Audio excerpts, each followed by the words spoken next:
What is going on YouTube? Welcome back to another video. Today we got another reaction video for you guys on tap here. Today we're going to be taking a look at how Tourette syndrome impacts my life. It is the Minutes With series by LAD Bible, Lad Bible. I'll post the channel that does this down in the description, as well as the original video if you guys want to check this out afterwards. Appreciate you guys tuning in first of all.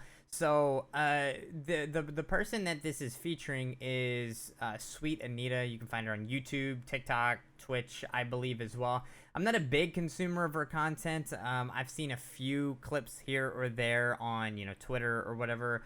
And I actually mainly found her through TikTok. I am kind of new to TikTok, and I just kind of stumbled across her, and I'm like, oh, I know of this person. But this was recommended to me by one of my homies. Well, not necessarily the video, just the person in general, because of how popular she is, and she has a very glaring condition that is Tourette syndrome. And I was going through videos trying to decide on what I wanted to take a look at and make a video on, and I saw that there was this one video, this one, how Tourette syndrome impacts her and her life and everything. So I figured it would make for, the best video for me to take a look at who is Anita, because I don't really know anything about her other than she's really popular when it comes to gaming content and just content in general, and that she is the girl with Tourette syndrome. So anyway, it's about 11-minute, almost 12-minute video, so this will be a little bit of a longer one as opposed to how we normally do things, but I'm down for it. I'm ready to check it out. I hope you guys are ready for it as well. Again, thank you guys for tuning in. I appreciate it. But this is how Tourette syndrome impacts my life. All right, let's get it. A lot of people who have Tourette's tend to report that they have... First off, I just want to say how incredibly beautiful she is, by the way. Just wanted to point that out. All right, here we go. A lot of people who have Tourette's tend to report that they have fewer tics or none during sex. But the thing about that is, that's because it engages your focus. So that only applies to good sex, which is really f***ing brutal, because I've never hurt a guy's ego more than simply going during an intimate moment. Oh no, because she's lost focus. Oh my god, that, I feel like that's gotta be terrible for her. I mean, obviously the guy too, but that's gotta be just because she don't want to hurt no feelings or anything. That's so funny. More than simply going during an intimate moment. Where is she from? I don't know where she's from. That accent.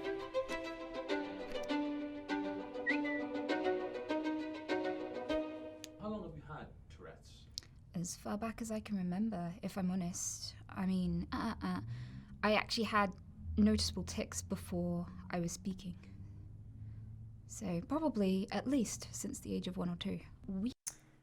That's not something that you can develop, no? I feel like if you have a traumatic injury or something, you might be able to develop Tourette's, right? But that's not something that just kind of happens, right? I don't know too much about it. Weirdly, I would not stop saying Michael Schumacher. I have no idea why, but I'd also wolf whistle, so I'd quite often go and it was so clear and loud that nobody thought it was me because I was a toddler. So people thought it was my mum, and they'd think she was hitting on them. So yeah, she was like, could you stop doing that? Because big burly builder men and stuff would come and hit on her when she didn't want them to. That's funny. I can only imagine just how obnoxious it would be being the person with Tourette's. I often think of, hearing stories of people that, get these hiccup attacks where they go on for days and weeks and months even. And I get frustrated at myself when I get the hiccups because I'm like, bro, can I stop? And I'm like, oh, it frustrates the heck out of me. So I can only imagine having, uncontrollable sounds and things that you just make, and just nothing that you could do about it. That would frustrate me to no end. I say silly things as a kid and people don't really think too much of it, but I did swear a lot, and people did raise an eyebrow at my parents because of it. But f off, it was pretty much not that much of a problem until I got old enough that people started to be like, why is this still happening? Yeah. I went to Yeah. Understandable. I went to the doctor. I was like, my arm keeps doing this thing and I'm not asking it to, and sometimes I say stuff I don't mean to. And the doctor was like, do you hear voices? I was like, no. Do you think you have magical powers? No. Do you see things that aren't there? No. Psychology stuff, maybe thinking that she's a little crazy or she's having psychological episodes or something. I don't know why they would ask those questions. I'm not a doctor. And so they're like, well, you seem like you've got a perfectly functional mind. You're probably just attention seeking and you'll grow out of it. What? And I got told this about What? 3 or 4 times, and it Attention seeking? How does that make sense? I don't understand that at all. What? That's the conclusion they came to? you're probably just attention seeking and you'll grow out of it.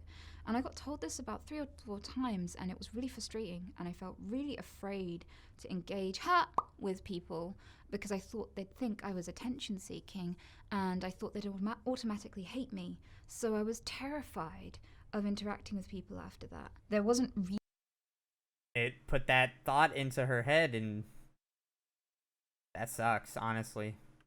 really that much of a problem until I tried to go into conventional schooling.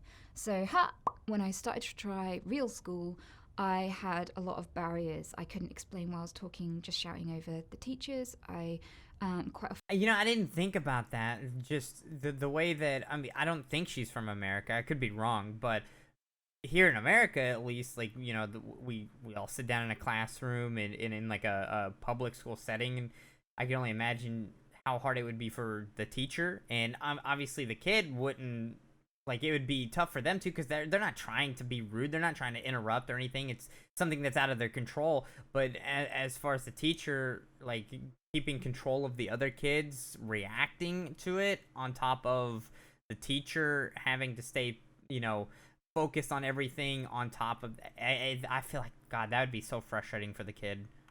often insulted other students, and it kind of all ended with me being beaten unconscious by a bunch of sixth formers when I was about 12 or 13. And I was like, well, there's no point getting an education if you're not going to have a future to use it in. Hold on, she said what now? With me being beaten unconscious, quite often insulted other students, and it kind of all ended with me being beaten unconscious by a bunch of sixth formers when I was about 12 or 13. And I don't know what a sixth former, I think is what she said, is. I'm assuming it's a certain age level or age group, but what the frick? It's like, well, there's no point getting an education if you're not going to have a future. I mean, to she's use not it in. wrong. So I ended up going back into home education after that. So she didn't have a normal childhood in terms of the social interactions and whatnot that we obtain through school and whatnot, due to Tourette syndrome and it getting her bullied and physically beat up. That's crazy. It was devastating to see that I kept hurting people's feelings, and people kept pushing me away, and people kept judging me, and I kept hurting the people around me that I really cared about. Even my mum, I used to pinch her on the back of the arm. I didn't understand why I couldn't always control my actions and why they were so self-sabotaging. I was incredibly depressed. I ended up depressed for 13 years. I was not only socially phobic, but also socially inept. I was really awkward and terrified of people. I can only never imagine. liked to even make eye contact. That was terrifying. It just made me a recluse. I became agoraphobic. It was so difficult. So I wonder if,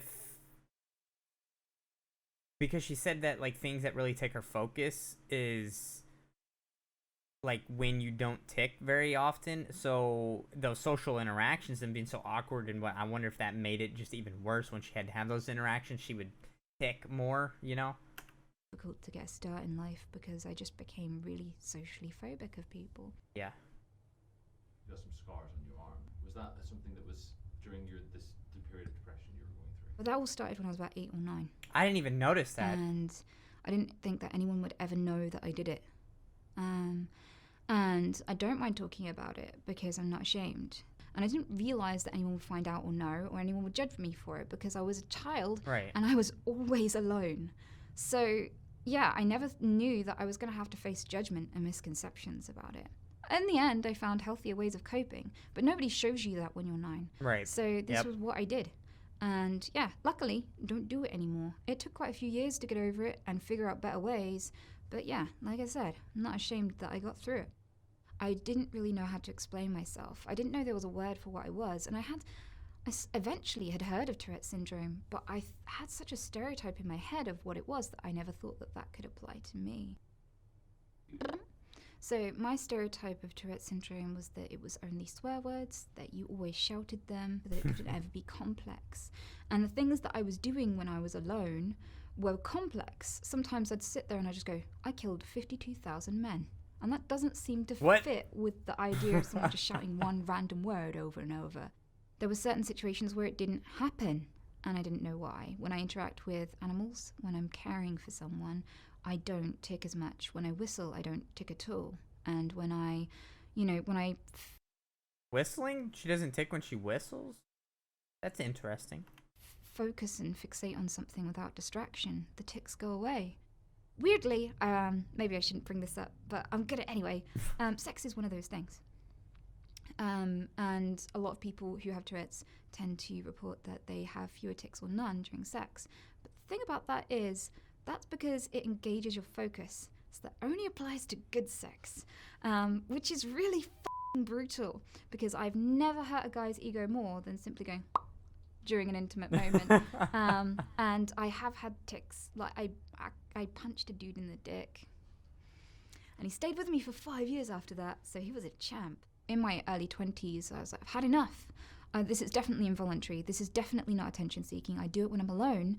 I know it's not about other people. And I went to the hospital and I was like, I really need this diagnosed. I want a life. So I had some brains. That's tough, man. That's tough. She said, I really need this diagnosed. I want a life. That's tough, man. Really need this diagnosed. I want a life. So I had some brain scans. They tested for copper in my urine. That's why they gathered a week's worth of pee.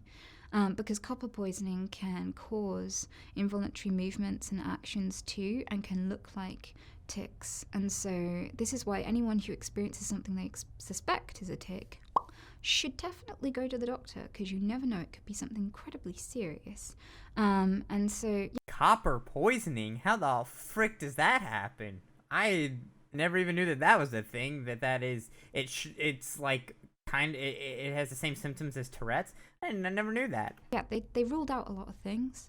And yeah, they asked a lot of questions on the kind of psychology side as well. I remember that. So I ended up being about 27 when I finally got the piece of paper that says you have Tourette syndrome, and my life started. And I got a job, I got an explanation, and I got friends, and everything started for me. So she was 27 when she first got diagnosed with Tourette's syndrome. So does that mean that she had like an official paper that said, hey, I have Tourette's syndrome, so this is like the reasoning behind my behavior, instead of me just saying like I can't help it? So now you have like a doctor's note? Is that what I'm getting out of that? Because the minute an involuntary and offensive action has an explanation, people can connect with you and relate to you. Cats is one of my longest tics. I had it ever since I was little. It started as caterpillar, and then for some reason got abbreviated to cats along the way. And unfortunately, if you shout cat when someone's driving, they slam the brakes. And so we almost had an accident. And now, whenever I get in a taxi, off, I end up having to say, hi, I have Tourette syndrome. If I shout cats, don't slam the brakes. If I offer you a fisting, don't try to take me up on the offer. And usually people take that really well, and it's a conversation starter, whereas if I say nothing, then bad things can end up happening because of the misunderstanding. And so what I kind of learnt is, if I preempt this, I have a funny conversation starter and I get chatting with people. After I got my diagnosis, it felt like it wasn't my fault, and there was no amount of therapy, and there was no amount of like restraint, and there was no amount of anything that could have prevented that from happening. She's like not it crazy, me, so it wasn't because I was a terrible person, right? Which was really freeing. Like I felt like I'd been carrying all this guilt because I just didn't know how to make it stop. 27 years, could you imagine? God dang. And yeah, that I kind of feel like it lifted a tremendous burden just to know why. So you're a Twitch streamer. Mm-hmm. Mm-hmm. It's in some ways a strange move for someone who's got Tourette's to move into what is a live entertainment platform. Yeah. Where there's no editing. Can you just tell us again how that came about? So, I used to play a game called Overwatch online on the PC. And the reason why I did that was because I discovered push to talk. You hold down the button, you speak, you lift it up, no one can hear you. Oh my god, for the first time, people knew me before they knew I had Tourette's. People didn't get confronted with any threats, any ass slapping, anything involuntary, anything rude. They just heard me. And I loved it. And I got so much confidence from making friends with people before they found out about my condition. I got chatty. I talked to anyone just because it was so nice to be a person and not a person with Tourette's. And that made me hell of a less terrified of conversations and eye contact, that's for sure. But after that, I still Video games, man, they do a lot for people. had anxiety. I think most people get a bit nervous in social situations, but over time I felt more and more comfortable with myself, and I felt more and more comfortable being challenged and getting out of my comfort zone. And I've also discovered that there's a lot more acceptance than I expected. I didn't know enough about streaming for me to have any expectations that it would go anywhere. I thought a big streamer was someone with 100 viewers, and I think the most I've ever had looking at me at once is about 30,000. Yeah. Yes, it's live, and lots of people are very angry. I mean, statistically speaking, 100, they are a pretty decent sized streamer, statistically speaking, like percentage wise. But, 30,000, that's like, just think about that. That's wild how many people that is, like how much room, that space that takes up. That's wild. That it's live. They're like, you can't help what you say things that are very hurtful. What if people don't want to hear these hurtful things? How could you force that on them? Go on a delay. And it's like, well, chat interaction is completely ruined. You can't interact with people live if they have to wait 5 minutes for you to even see the comment and decide to respond to it. I'm just going to do what I want and act like I'm everyone else, equal to everyone else, and have every right to interact with people the same way everyone else does, until Twitch bans me, which is what I expected to happen. I have the N-word tick, unfortunately. The thing is, context matters. I kind of feel like I put in the title of pretty much everything I create online that I have Tourette syndrome. No one's hearing any of this against their will. Yeah. They are warned. And the thing with that is, she does do that. Not only are they warned, but context matters. So if swear words in and of themselves are so terrible that nobody should ever have to hear them, and anything that contains them should be banned, we have to ban the dictionary and Wikipedia.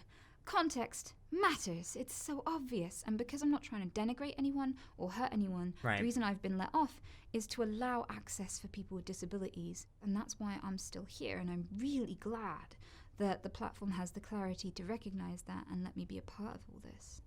When you think back to 15, how does that make you feel about how far you've come? Should you say Brexit? I don't know. I would have never expected it. I'd have never thought it was possible. This is not where I expected to be. I think I've got a little way more to go before I'll be proud, but I'm pretty content, and that's enough. Is there anything that you want to say that we haven't covered? Off. That's snowballed. That's a very fitting way to end that off, I must say. That's so funny. Perfect ending. I'm glad that they cut it off right there. Well, that was we got to learn a little bit about the person behind the screen named Sweet Anita. Really cool person, I must say. I have never seen a bad interaction or even personally had a bad interaction myself. Like I said, I don't consume a lot of her content, and most of it is just, little 10-15 second clips that I found on TikTok. Like I said, I'm brand new to TikTok, so I haven't seen hardly any of her content whatsoever. And then the occasional Twitter post or whatever. But that's definitely somebody that I kind of wish that I would take more time of to just be a part of the community that she's built up and everything. Kind of let you in on like what it's like to have Tourette's and the severity of it and going undiagnosed with it. 27 years, that's crazy. That's absolutely crazy that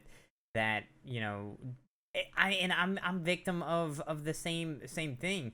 Obviously now in today's time versus back when she was younger, it's a little different now. Same thing in my case, where, you know, Tourette's is something that, you know, doctors might think about, you know, a lot sooner rather than later.